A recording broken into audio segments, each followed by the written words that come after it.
This evening we're going to be hearing from 4 Sangha members on the theme that was introduced last week, building the Buddha land. And we've chosen this theme deliberately because we've, as I said last week, it's been an unusual year for everybody. The last 12 months has been an unusual year for our community, for our Sangha, for obvious reasons. So we're a community that's been established over, well, since the 80s. I don't know how long it's been established. Well, a very long time in Sheffield, a community of Buddhists here. And we're a well-established Sangha, but we've got the sense, well, we want to re-establish ourselves. We want to reconnect with each other after the last year. We're going to start to meet again in person. We want to re-emphasize and reconnect with our vision, what we're about as a Sangha, as a community. And it's also a great theme for you guys joining us for the first time, because you can get a sense of, well, what we're about as a community, as a Sangha. So last week, Vidanya introduced this theme, both the idea of the Bodhisattva, the ideal Buddhist, and the Buddha land, or the Buddha field that's created by a Buddha or Bodhisattva. So if you're on the intermediate course, you might remember when we focused a week on generosity and switching our focus to being about, well, what can I get from a situation, to being about, well, what can I give, what can I contribute? And we described the Bodhisattva as being, well, their whole life is an expression of this attitude. What can I give? How can I improve the world for other beings? The whole life is about awakening for all beings, for other beings, alleviating the suffering of all beings. So you could see the Bodhisattva as being the ideal Buddhist. And then what Vidanya told us last week was actually we might aspire to be that one day, but it's probably safer that we aspire as a community to have that effect on the world. We aspire as a community to be a Bodhisattva, to have that influence on the world, to make Sheffield a better place, to make the world a better place as a community. So and we talked about the Buddha field, the Buddha land, as being almost like the sphere of influence that's created by a Bodhisattva, that other people that are affected by and invited into. And it's a very positive, conducive environment for growth and transformation and awakening. And as a community, that's what we're trying to create. We're trying to create a Buddha field, a Buddha land in Sheffield, which beings can be invited into, and is mutually beneficial. It's going to help us all to grow and to transform. And the kind of the wisdom for this comes from the idea, well, we're not isolated. We don't exist in an isolated way. We exist in a way that's deeply and mysteriously connected to the beings in the world around us. So selfishness is self-defeating. And if we do something that benefits other people, that's going to benefit us as well.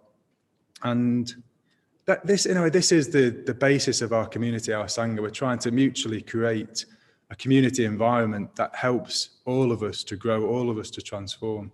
So this is why we're reconnecting with our vision really over the coming weeks of building a Buddha land in Sheffield. And Vidanya told us about the theory of this last week, that we've got a list from the Buddha of 4 ways to build Sangha, 4 ways to build community, the samgrahavastus. And they were generosity, kindly speech, beneficial activity, helping each other out, but particularly communicating the Dharma, and finally, exemplification.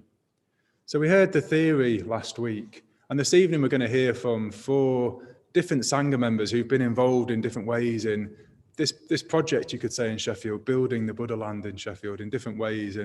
And so we're going to hear from Amoghavamsa, who you could say is the Sangha builder par excellence. He's the kind of the master Sangha builder, you might say. So Amoghavamsa is going to talk to us about some of his experiences of being part of this project of building a Buddha land. And then Sarah is going to talk to us, Sarah Blagden, about her involvement in the Sangha works days, the ways in which the Sangha come together and work together to improve the centre. Pretti is going to talk to us then about the younger Buddhist Sangha that she's involved with coordinating. And then I'm going to talk about working with other Buddhists, team-based right livelihoods. So we're going to hear from 4 Sangha members about their personal experiences of being involved in building the Buddha land. So, and if we're here in the Great, we're going to speak for 6 minutes each, and Edward is going to wave a colourful umbrella at us after 5 minutes for those of us in the Great Hall. So we'll have a minute's warning then to wrap things up. So without further ado, I'll hand over to Amoghavamsa.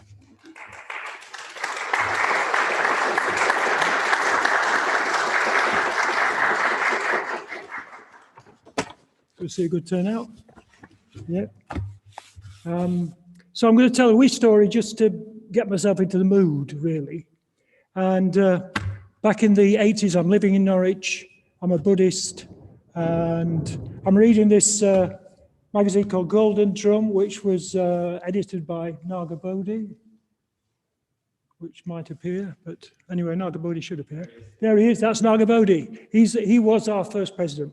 Anyway, he was looking for a home for the publishing concern that the Buddhists had. And he'd come from Manchester. It's a night, and the night time he's driving over the Pennines. He's arriving near Sheffield, and he sees this saucer of light in front of him. And he said, somewhere in that saucer of light is going to be my new home, and eventually becomes the first Buddhist centre. And when I heard about this saucer of light, I just thought, I've got to get back to Sheffield.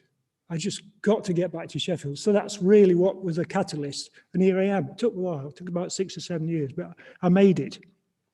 So I'm going to talk about actually the people who've helped to build this Buddhist culture.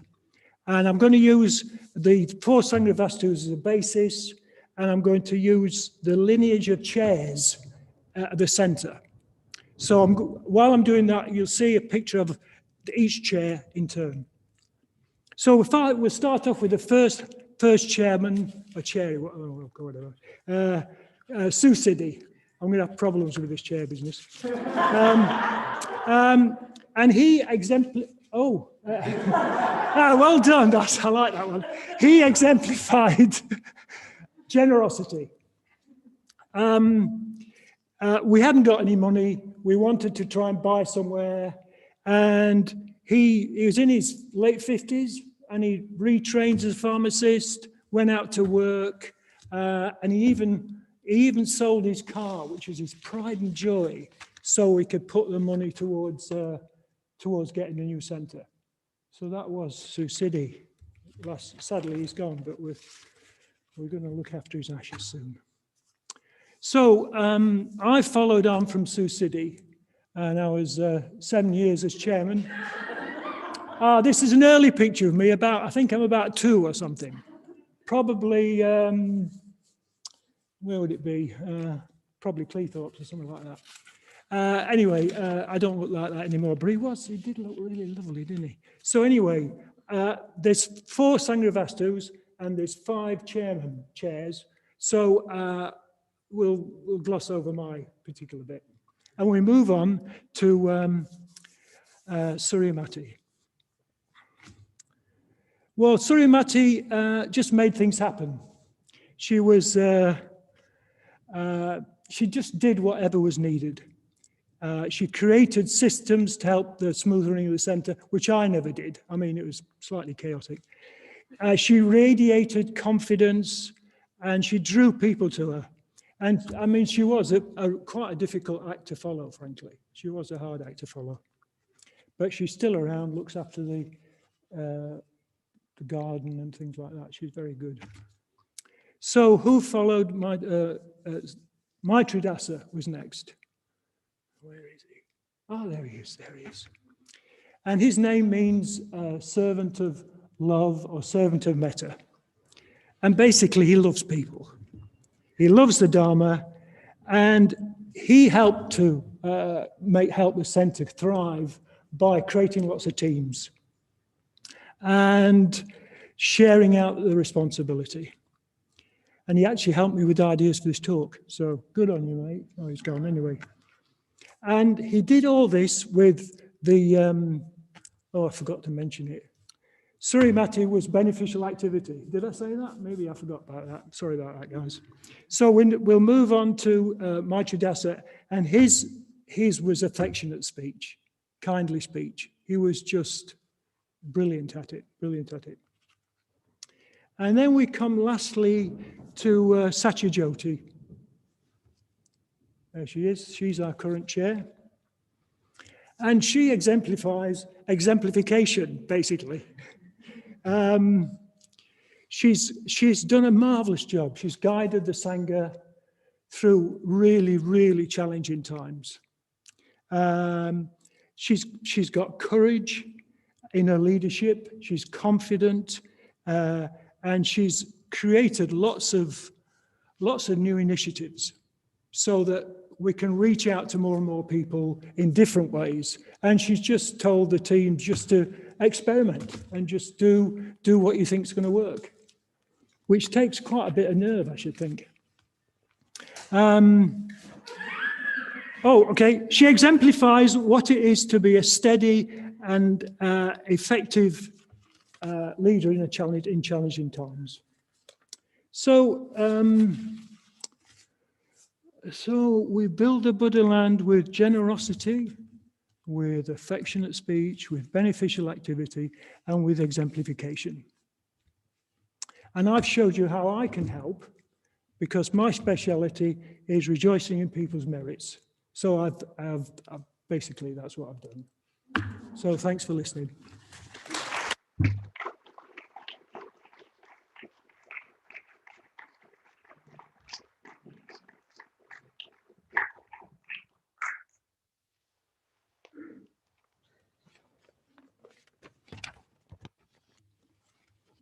So, thank you, Amoghavamsa. He's escaping.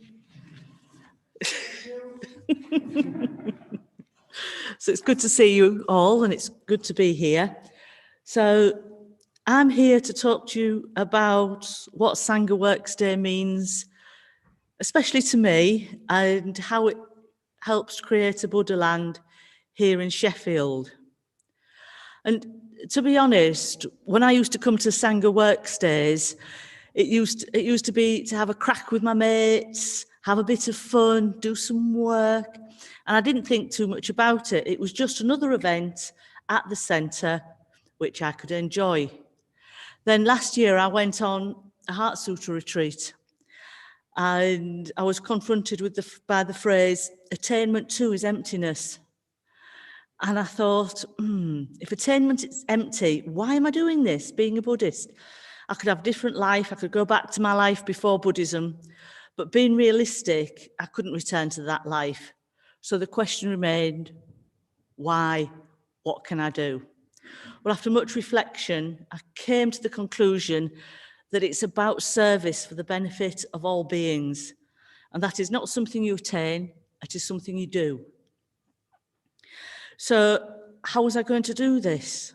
Well, in a way, it all developed quite naturally. What can I do to serve and bring people to the Dharma? What can I do? What do I enjoy? What can I do to bring people into this centre to come into contact with the three jewels, which is the greatest gift that I can give, that any of us can give? And bar dragging them in off the street, what would actually attract people to the centre, as people are often attracted to very different things? So to me, what helps us come together and attracts people is this beautiful building in which we come together as a community.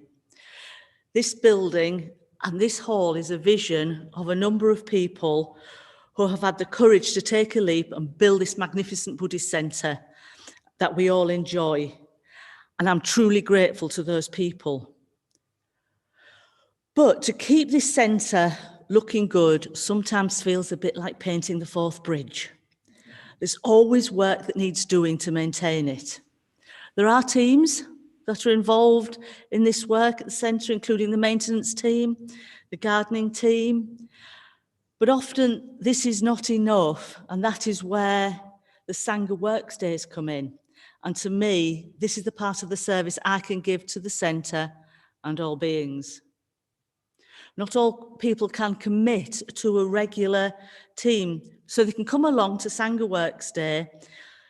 But to me, these days are so much more than just service. We're a Sangha, we're Sangha building, we're practicing in a very positive environment and creating this Buddha land. During the lockdown, many of us have not been in contact with so many people. And when we started doing Sangha Works Days last summer, it was great to see so many people coming back together as a Sangha. Although for some it was a bit overwhelming, but everyone just came together and was aware of each other and each other's needs in that time. And I find that on Works Days, people who come along to participate want to give, not for results, but for the fondness they have for the centre and for each other. And again, it's that way of building that spiritual community together. The Sangha Works Days are very, very inclusive. There's all kinds of jobs for all kinds of people. And you can choose what you want to do. And you can choose if you want to work with somebody particular or not. I really enjoy being with people in a different context from formal practice. Yes, people do talk about the 3 jewels. Sometimes they even discuss the finer points of the Dharma. But people also get to know each other, which is really important. We enjoy the company of each other. And there's always a good lunch, which we provide. There's often a lot of fun and laughter as well. It's not all serious. There's a lot of play. And I remember not long ago, I think it was during the summer, there's a picture somewhere of me when I ended up in a wheelbarrow. I don't know why. So, where am I? And you even may learn new skills. I've learned lots of new skills, such as how to waggle. And if you want to know how to waggle, come along on Saturday or Sunday, and you can find out. I do like to challenge myself and do something different, or work with different people. It is by connecting with different people that I get most out of the day. I've been working with Mahavasin a lot on these Sangha Works Day, organising what needs to be done in this building. And as a consequence, I've got to know him very well, and he's become a very good and supportive friend. So thank you, Mahavasin. I feel really connected on these Works Days. I enjoy a feeling of care and metta expressed by everyone. They have a very positive atmosphere, and people new to the Sangha can come along and experience how we actually practice in our everyday context. And quite often, this can be the person's first introduction to the Sangha at large. And people have commented about the positivity of people working around the place when we're all together. By contributing to the Sangha in such a way, I always feel more connected. I feel more invested in the fabric of the centre, and that I'm leaving a gift for future generations to come and hear the Dharma. Now, can you imagine if we did not maintain this building? It'd fall down around our ears and we would have nowhere to come together and practice, and the boys would be homeless. At the moment, I'm studying the White Lotus Sutra, and that talks about jewelled trees in a Pure Land. And we don't have any actual physically jewelled trees here, but to me, cleaning, painting, repairing and maintaining this building, we are creating those jewelled trees.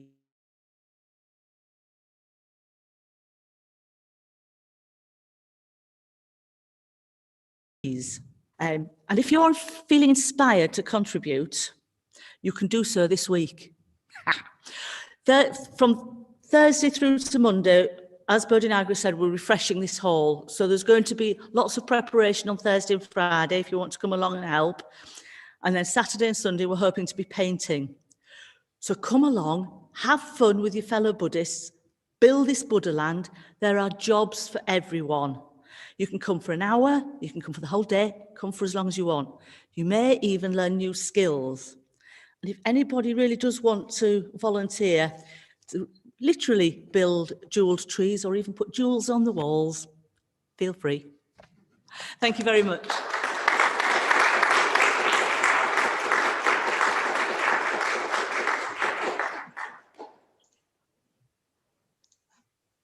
Hi everyone, thank you very much Amoghavamsa and Sarah, that's lovely. So I'm on the team who plan, facilitate and lead monthly events for the younger Buddhists of Sheffield. So that team is currently Aryadasa, Edward, Emma Ward, Cheska, Izzy, Owen and myself. So for a bit of context, there was a time in Triratna when there were very few young people coming to Buddhist centres. And so an initiative was sort of created and drawn up to help encourage and attract more younger people to come along, to be able to meet the Dharma and to join a Sangha. It used to be called Sub-35 and various centres engage with this in various ways. And it was really successful. There are now lots of younger people involved across the country. And I joined the team for this here in Sheffield a few years ago. And back then, the events were fairly mixed in terms of engagement. And I can remember there was one evening where me and Aridas were waiting for people to arrive, and we were sort of sitting on the men's community staircase waiting for people to come in, and time sort of ticked by.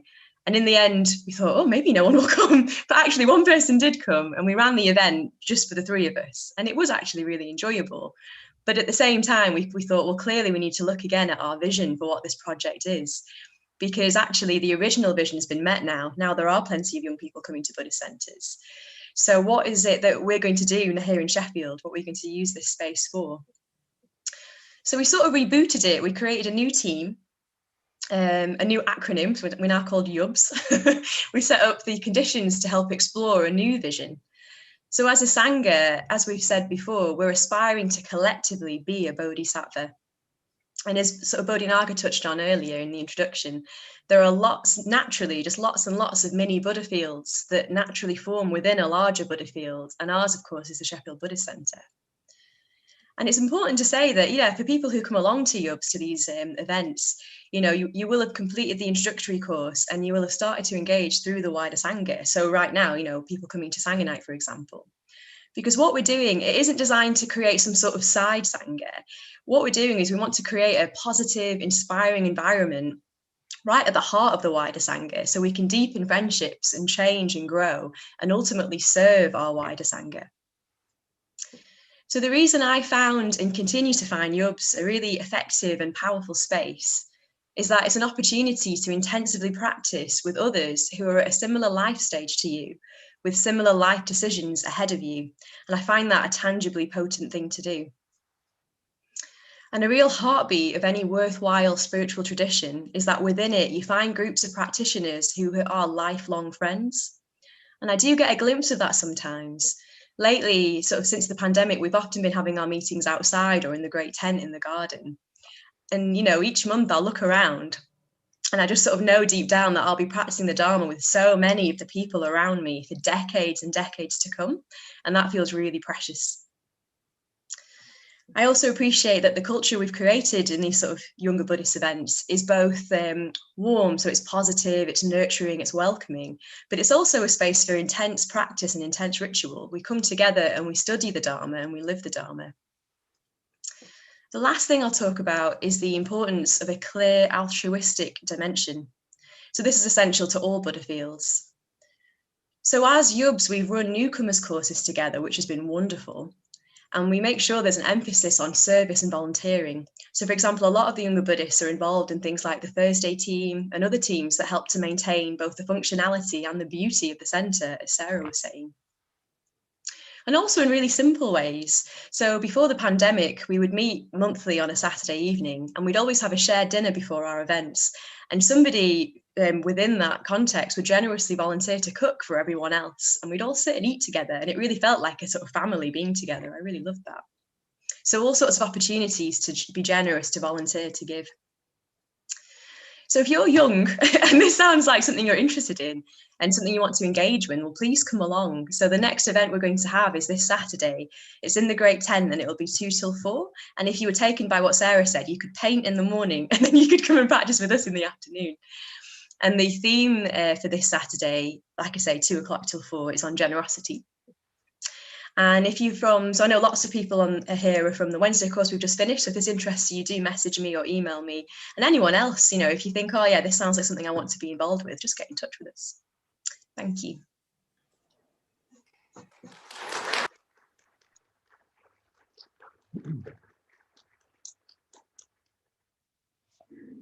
Yeah, thank you very much. Really lovely to hear from Sarah, Amoghavamsa, and from Pretti.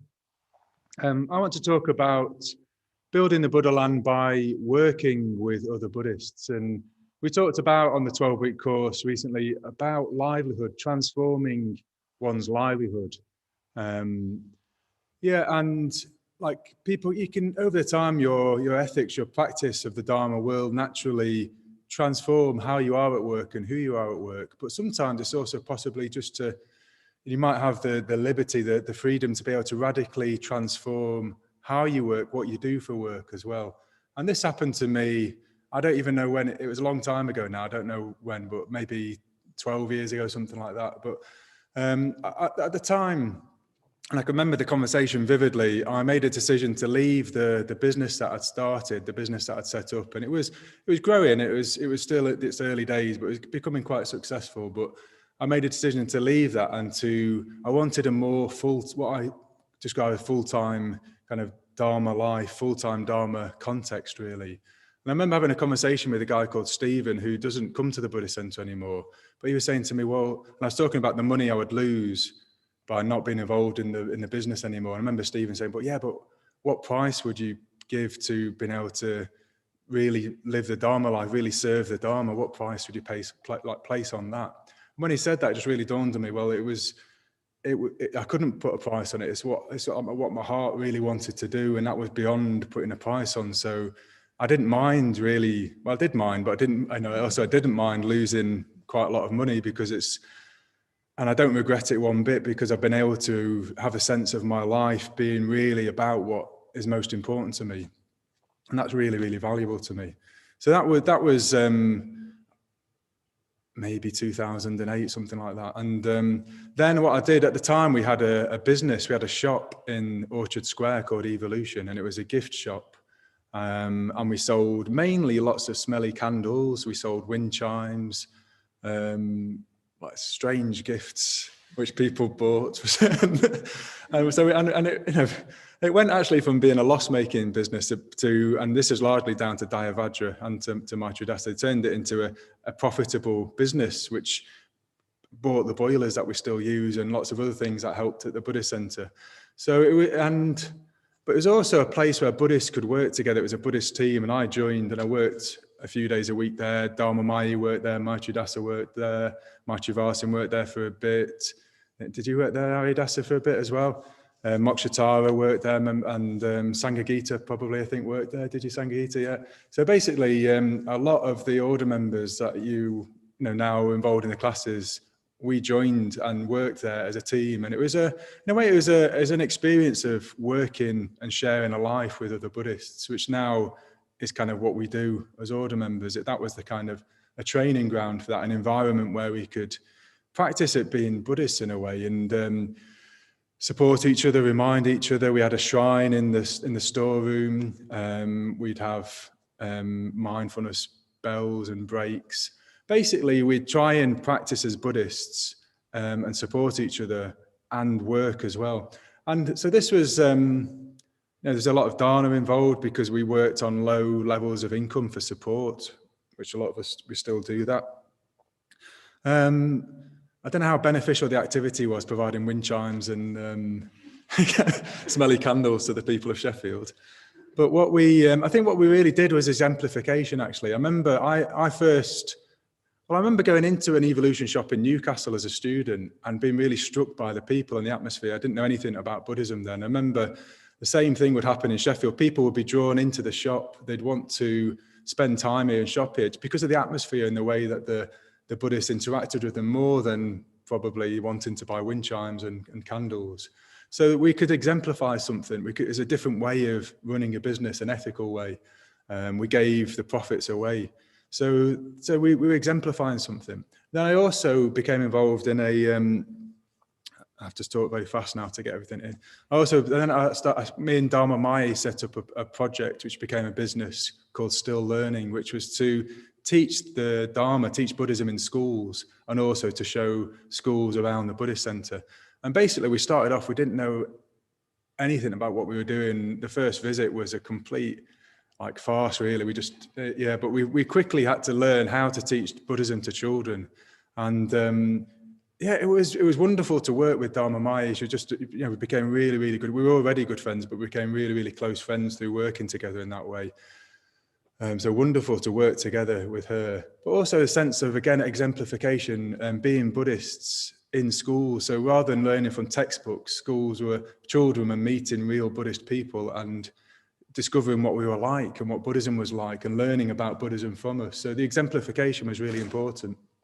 So I think some of you might have the kind of leisure to make radical changes and work with other Buddhists, and some of you might not. But I think the exemplification is really important, that the Buddha land we create between us, you going about and living your life in your workplace, wherever that is, you're exemplifying something of that. There'll be a perfume of the Buddha land will affect the people around you that you live with and work with. So we benefit from creating this culture together in this community, but also that exemplification will attract other people into Buddhism. I know Edward is here because of Leo, who he worked with, who was a Buddhist. I remember Leo being at the Buddhist Centre. He's not here anymore. He's moved to France, but because there's something about him, he exemplified something.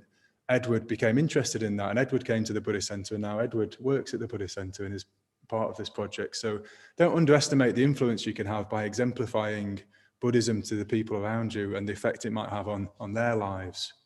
So finally, I may run slightly over time, a minute or two, but I want to talk about working at the centre and what we do. I mean, I can remember I was working for Still Learning and I got a phone call from Suyamati, and I'd just been invited to be ordained, and she said, well, would you like to work at the centre on the centre team? My immediate response would be, that would be my dream. That would be that would be my dream, basically. So straight away, that's what I really deeply wanted to do. And it still feels like a dream to be able to be part of this, to be able to be in, my job is to be part of this community and communicate the Dharma to people. And it feels, I guess it might feel, if you're not on the centre team, it feels like, well, we're kind of in significant positions, and in a way maybe we are, but it doesn't feel like that. And I wanted to talk about the recent example of teaching the intro course on Wednesday nights, which has just finished, because I was part of the team, but there was a massive team, and it's often the case with our intro courses. We had 4 people teaching, Pretti, Maitravasi, myself, Sangha Gita, and it felt like it could have been any one of us answering the questions or teaching. And then we had a team of 20 people training for ordination who were supporting the course, and any one of them could have been teaching it as well.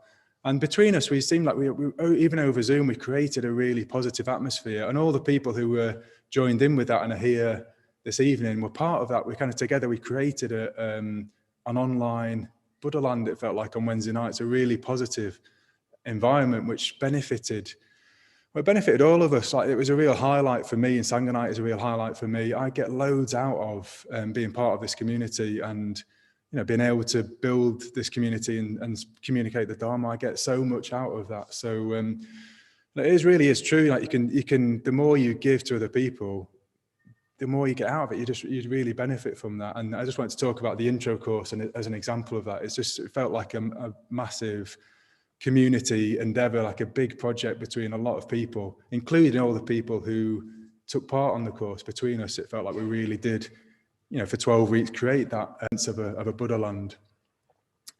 Okay, so I do need to stop now. So basically, work with other Buddhists if you can. It's really good. If you can, see your life more as about what can you give to the world and other people. But if you can do that in an environment where you're doing that with other Buddhists and friends, well, fantastic, do that. And it'd be fantastic if we could find more ways to do that, because at the moment we've got the cafe in Crooks, Dharna Cafe, where Buddhists work together, but we could have loads of them. Why don't we have more and more projects with Buddhists working together and exemplifying that within Sheffield? So that's something for you to think about. Okay.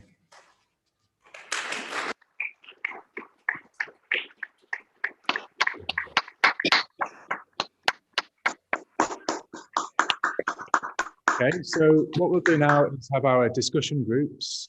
And if you're on Zoom, Edward will be allocating people into groups. If you're from the course on Wednesday, please rename yourself to put WEDS as part of your name, and then Edward will know and put you in the correct place.